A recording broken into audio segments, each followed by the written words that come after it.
saya pengen ilmu saya itu bermanfaat buat umat yang banyak. Kalau yang meninggal itu nanti harta saya nggak dibawa gitu kan. Segala-galanya bukan uang lah. Yang dibawa mati itu adalah ilmu yang bermanfaat.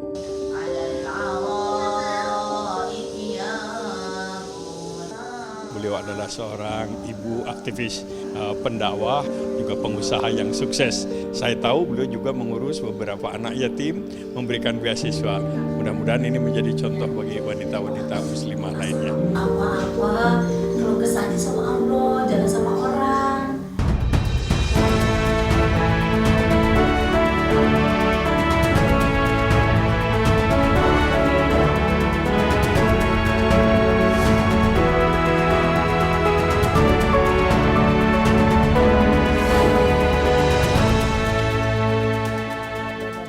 Kalau para pengusaha, insya Allah itu yang dimasukkan ke dalam surga itu dari 9 pintu surga, yang 9 dari 1 itu adalah pengusaha. Sudah tidak terhitung berapa ratus kali Ina Wiyandini memberikan pelatihan dan pendampingan wirausaha kepada para perempuan di seluruh penjuru Nusantara. Bagi wanita yang akan memasuki usia 60 tahun pada bulan Juli nanti, berbagi ilmu dan pengalaman adalah salah satu caranya untuk mendapat pahala. Ya, saya pengen ilmu saya itu bermanfaat buat umat yang banyak lah gitu. Bagaimana kalau yang meninggal itu nanti harta saya nggak dibawa gitu kan. Jadi segala-galanya bukan uang lah. Yang dibawa mati itu adalah ilmu yang bermanfaat. Pengalaman hidup Mama Ina, sapaan akrab Ina Wiyandini, mampu bangkit dari keterpurukan dalam usaha, membuat banyak orang terinspirasi dan termotivasi untuk bisa menjalani kehidupan. Sekarang enak, bikin sepatu udah ada ya gitu kan. Ada yang sampai saya masuk TV gitu. Udah gitu saya cerita tentang ini sampai dia mau bunuh diri nggak jadi. Ada istri seorang dokter sampai nelpon ke saya. Bu Ina, terima kasih saya nonton Bu Ina gitu di TV gini-gini atau gimana gitu. Saya mau bunuh diri nggak jadi Bu.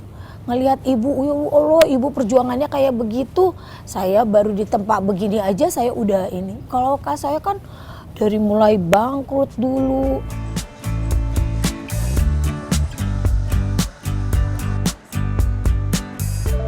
Sebelum sukses membangun bisnis kue kering dengan omset miliaran rupiah, Ina sempat merasakan titik terendah ketika bangkrut saat mengelola usaha perkebunan jahe gajah pada tahun 1991 di Cirebon. Padahal saat itu, Ina sedang mengandung anak kedua dari pernikahannya dengan Rahmat Basuki. Mereka menolak untuk menyerah. Rahmat mendapatkan pekerjaan di IPTN, sementara Ina memilih untuk membuat usaha kue sejak tahun 1992. Bermula dari ilmu yang ia pelajari dari kakak iparnya, Ina terus menjalani usahanya secara bertahap. Hingga akhirnya pada tahun 1994 memilih untuk pindah ke kota Bandung untuk membesarkan usahanya. Kita mengawalnya itu di Cirebon. Jadi waktu itu bapak-bapaknya itu kan ada yang di kebun, ya, ada yang ngolah. Saya kebetulan bagian di pabrik mengolah hasil produk pertanian jahe. Nah, ibu-ibunya itu kan aktivitas di rumah. Nah itu jadi kakak saya itu ngajarin bikin kue. Nah, bikin kue. Jadi kan waktu itu anak juga baru 1, alhamdulillah. Nah, jadi untuk mengisi waktu luangnya itu diajarkan kue oleh kakak saya yang perempuan. Nah, kita dari para suami, jadi ini keluarga ya kita support lah ya untuk mengisi waktu luang yang positif. Jalan Ina membesarkan usaha kue tak mudah. Selain berjibaku dengan proses pembuatan kue, untuk mendapat nama dan mengurus hak patennya membutuhkan waktu hampir 10 tahun. Terutama pada waktu awal proses produksi itu ada apalagi dulu manual ya, jadi pakai pemanas juga pakai kompor minyak tanah, belum ada pengatur suhunya ya kan. Jadi memang ya ada gosong-gosong lah ya, kita supportnya insya Allah lah. Namanya percobaan, namanya mengawali usaha ada aja yang gagal itu hal yang lumrah, sama seperti kalau kita punya anak yang baru belajar jalan, ada jatuh, ya kita dukung, ayo masih bisa bangun lagi. Bayangin 31 tahun dari mulai saya tidak boleh pakai nama Ina Kukis. Aduh, saya bilang gini, wong nama saya Ina. Gak bisa, Ina itu Indonesia gitu. Wah, saya bilang, saya berusaha terus. Pokoknya gak mau tahu. Akhirnya saya pakai Inara. Inara Bakery gitu kan. Udah, bisa Inara. Saya bilang aneh ya, kalau Ina, kan nama saya Ina, masa harus diganti dulu gitu ya. Terus akhirnya ya udah, saya sabar aja, harus sabar gitu. Terus udah Inara jalan, udah 4 tahun kemudian baru saya di ACC. Tadinya nggak boleh, Ina boleh di ACC katanya gitu ya, waktu bikin hak patennya. Tahun berapa itu ya, udah lama lah, 2000. Akhirnya 2000-an lah baru saya dapat nama kalau nggak salah. Boleh nama itu dipatenkan. Kini, Ina Cookies mampu memproduksi 4.000 toples kue dalam satu hari. Bahkan jelang Hari Raya Lebaran, Natal, dan Tahun Baru, penjualannya bisa mencapai 8.000 lusin.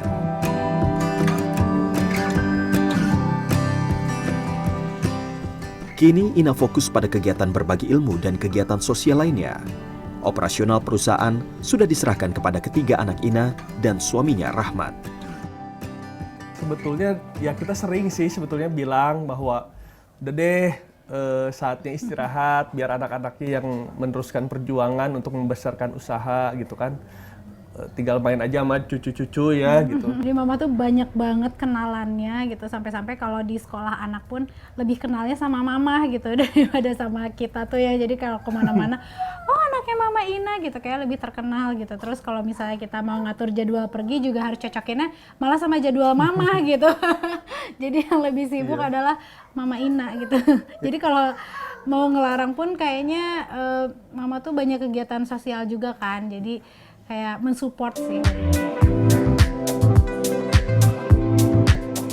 Meski sudah memberikan pelatihan dan pendampingan kepada ribuan pengusaha baru, Ina tak pernah merasa takut usaha kue atau restorannya akan tersaingi. Hal ini justru menjadi jalan agar inovasi terus tumbuh.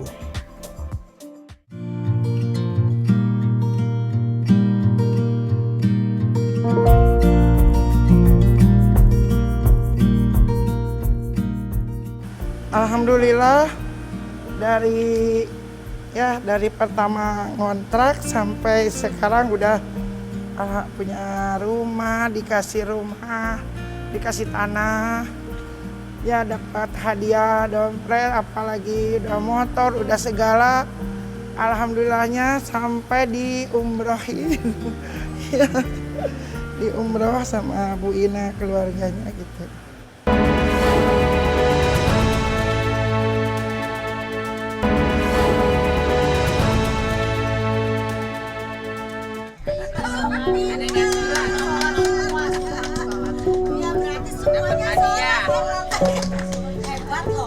Meski sudah hampir 5 bulan berlalu sejak tragedi gempa meluluh lantakan tempat tinggal mereka, warga Cianjur masih dirundung duka. Salah satunya anak-anak di pondok pesantren Darut Tolibin, Desa Cikancana, Kecamatan Gebrong, Kabupaten Cianjur.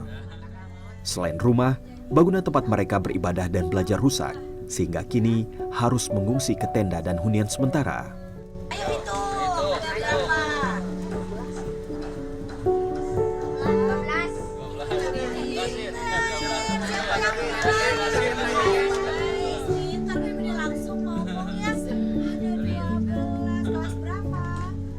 Ina yang aktif di organisasi Alisa Khadijah atau Asosiasi Muslimah Pengusaha Ikatan Cendekiawan Muslim Indonesia Jawa Barat datang bukan hanya sekedar untuk memberikan bantuan kemanusiaan. Ia juga memotivasi anak-anak tersebut agar tetap semangat belajar dan mengejar cita-citanya.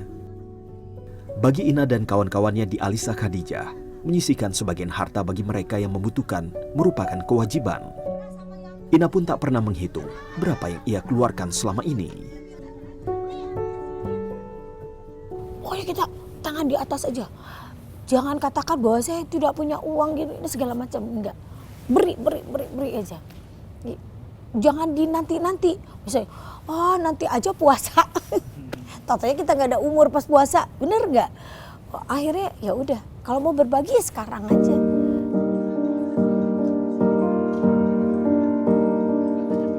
Berbagi dengan korban bencana, anak yatim maupun kaum duafa menjadi kegiatan rutin bagi Ina. Apalagi di bulan suci Ramadan, intensitasnya semakin meningkat. Saya sudah cukup lama kenal dengan Bu Ina. Sejak beliau aktif di pengajian-pengajian, saya dilibatkan untuk memberi ceramah atau baca doa. Kemudian beliau bergabung jadi pengurus MUI dan sekarang bergabung di ICMI. Saya kenal beliau adalah seorang ibu aktivis luar biasa. Dan yang lebih dari beliau itu, beliau adalah pendakwah, sekaligus juga beliau adalah yang memberikan bantuan-bantuan untuk kepentingan dakwah. Jadi bukan hanya beliau berdakwah menyampaikan ajaran agama, tapi juga beliau selain memanfaatkan ilmu, juga pengusaha yang sukses. Jadi saya angkat topi kepada beliau, luar biasa, kagum, seorang wanita bisa aktif dakwah, bisa banyak menyumbang, dan bisa memajukan usaha. Tentu ini dukungan dari semua keluarga. Saya tahu beliau juga mengurus beberapa anak yatim, memberikan beasiswa. Mudah-mudahan ini menjadi contoh bagi wanita-wanita muslimah lainnya.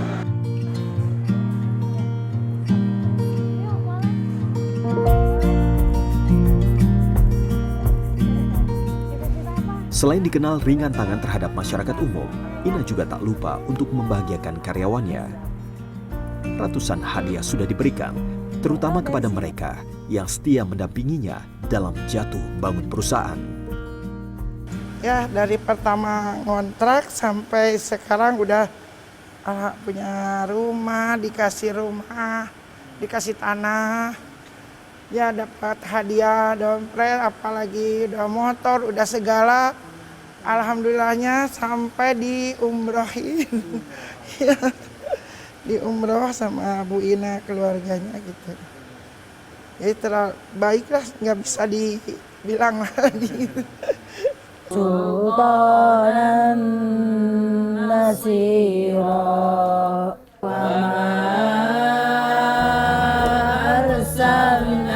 Meski demikian, dengan segala kesibukannya, Ina selalu memprioritaskan kebutuhan suami dan keluarganya di rumah. Karena hal tersebut merupakan tugas utamanya sebagai seorang ibu. Suami saya juga bilang, ya udah silakan aja, bergerak aja, nggak apa-apa. Asal satu utamanya, sebelum keluar rumah kita harus udah beres dulu di rumah. Kalau sudah beres di rumah, mangga silakan berkegiatan gitu. Tapi kalau suami tidak mengizinkan saya pergi, saya turut suami. Walaupun itu dipanggil sama istilahnya orang siapa gitu ya, orang besar gitu. Satu ya suami yang utama gitu. Hal inilah yang menjadikan Ina panutan bagi siapapun yang berinteraksi dengannya. Kalau Mama Ina tuh sosok yang sangat dekat sama keluarga ya. Jadi kalau misalkan khususnya saya, kalau misalkan ada apa-apa, ada masalah apa, pasti ceritanya ke Mama. Terus yang kedua, Mama tuh jiwa sosialnya sangat tinggi. Jadi ya Mama tuh kan aktif banget ya di berbagai komunitas. Terus kalau misalkan lagi jalan-jalan juga, kalau misalkan ada yang membutuhkan, diusahakan maksimal gitu untuk membantu. Kalau dari saya sendiri sih kan karena saya baru juga ya ke keluarga ini gitu sebagai menantunya. Mama Ina tuh termasuk yang kreatif banget. Jadi saya sebagai orang kreatif juga kan desain, ikut inspirasi juga dari kekreatifannya Mama gitu. Kayak dalam menuangkan ide ada aja dan bisa bisa dicontoh dan diaplikasikan ke dunia nyata.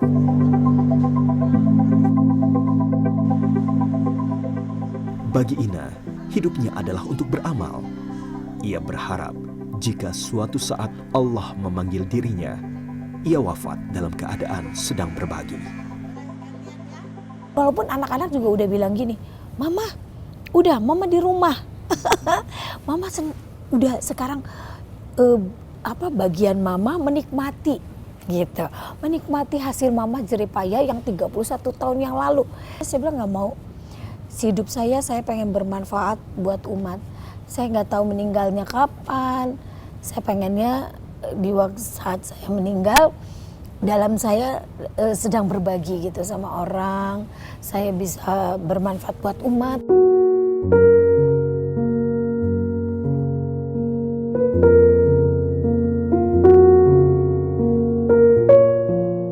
Bapak tuh sampai bilang gini, Bapak tuh mau meninggal. Harus jadi sedih ya.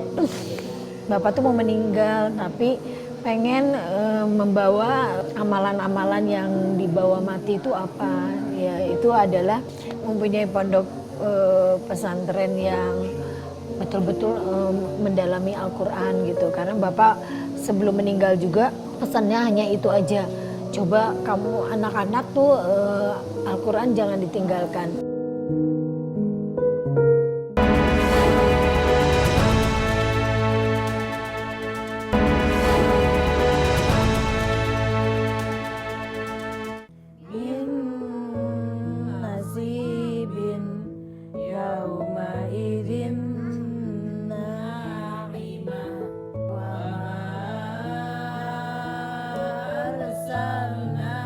Membaca ayat-ayat suci Al-Quran selalu menjadi keseharian Ina. Dalam setiap perjalanan, di masjid maupun di rumah.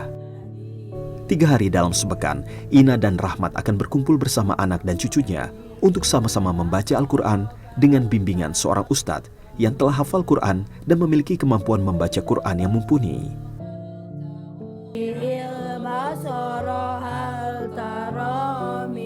Selain membaca dengan benar, Ina juga berharap ia dan keluarganya bisa menghafalkan ayat-ayat Al-Quran meskipun usianya tak lagi muda. Pengennya buka itu tuh, saya pengennya minimal anak cucu. Kan kalau anak cucu pada hafiz gitu, kesel saya udah susah. Mau hafiz ngapalkeun udah mah ini susah gitu. Saya ngisi di mana-mana lagi ngapalin, tapi saya berusaha sekarang itu setiap hari satu one day one juice kayak odot aja gitu.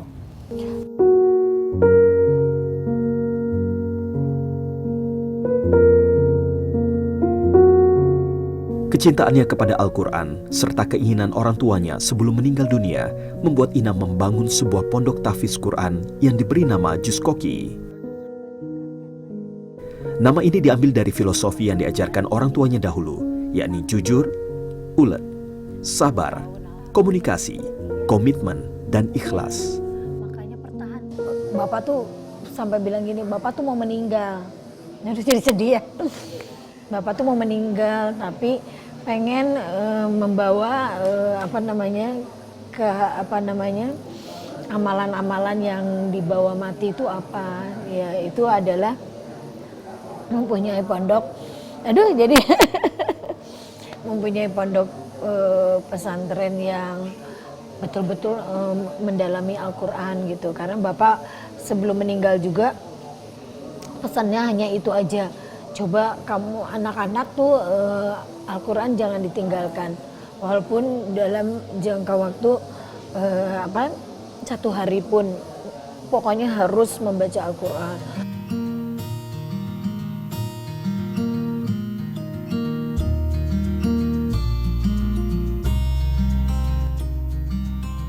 Saat ini, Pondok Tahfiz Quran Juz Koki memiliki 16 santri perempuan dan 10 santri laki-laki yang bermukim atau tinggal di lingkungan pondok. Selain itu, ada juga 313 santri non-mukim atau mereka yang tetap tinggal di rumahnya masing-masing dengan rentang usia 9 tahun hingga usia 59 tahun. Santri non-mukim bahkan ada yang tinggal di negara Belanda, tapi tetap semangat menghafalkan Al-Quran bersama dengan metode pembelajaran jarak jauh.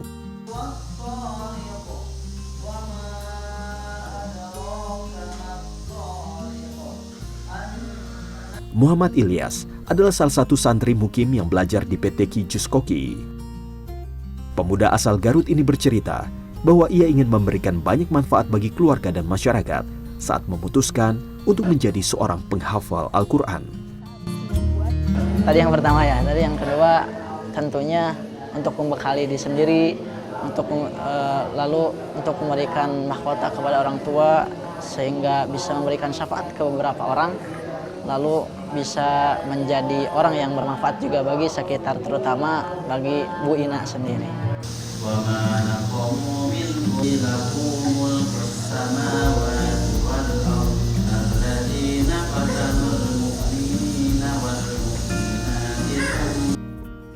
PT Ki Jus Koki telah menghasilkan 39 penghafal Quran. Ada santri yang melanjutkan studi sampai ke Pakistan dan Turki, dan ada juga yang kembali menjadi pengajar di PT Ki Jus Koki. Bagi mereka, mengabdi kembali di tempat mereka menuntut ilmu merupakan sebuah kehormatan karena bisa langsung belajar dari sosok Ibu Ina dan Pak Rahmat.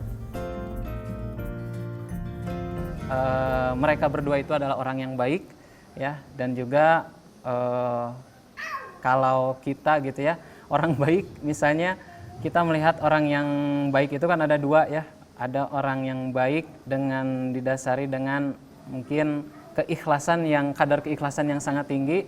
Nah, saya menemukannya ada pada pribadi mereka berdua dan semoga Allah menjaga mereka berdua gitu ya, gitu. Beliau itu Masya Allah sangat baik sekali, terus ramah, dan satu sih yang saya tahu tuh beliau itu walaupun misalkan basicnya itu adalah seorang pengusaha, tapi beliau itu mau apa ya istilahnya berjihad gitu. Kalau kata satu jihadnya beliau itu karena Allah kasihnya kelebihan harta, jadi beliau itu berjihadnya dengan harta gitu. Dan salah satunya beliau membangun pondok sebagai amal jariah beliau. Mungkin beliaunya belum bisa menghafal seperti itu ya, keluarganya belum bisa menghafal gitu, cucu-cucunya mungkin belum menghafal, tapi insya Allah beliau mempunyai amal jariah dari sisi yang lain, yaitu dengan membangun pondok tahfiz gitu, seperti itu.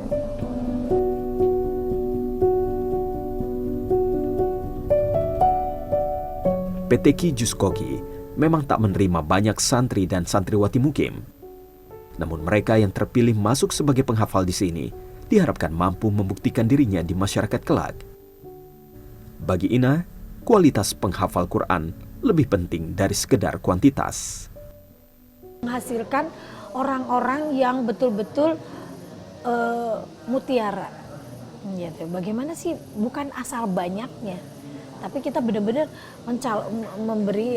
mencari merekrut orang-orang tuh yang benar-benar mutiara, yang kayak ini ya semua betul-betul yang aduh gimana ya, orang-orangnya yang benar-benar mau ke Quran. Tantangannya memang berat sekali ya, namanya kita mengasuh anak-anak yang notabene dari yang berbeda-beda ya. Ini kan seluruh Indonesia.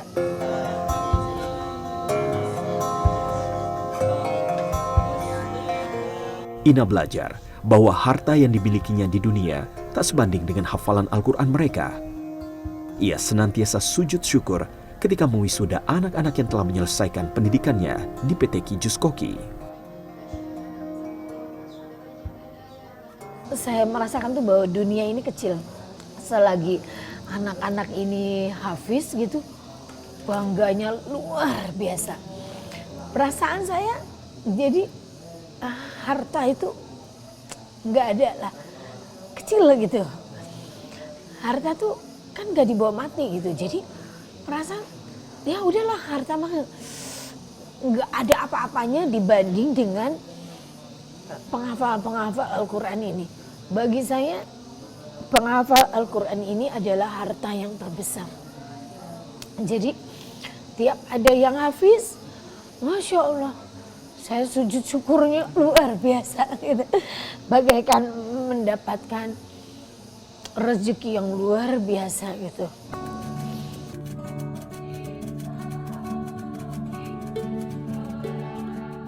Momentum wisuda para santri dan santriwati adalah saat-saat terindah bagi Ina dan suaminya.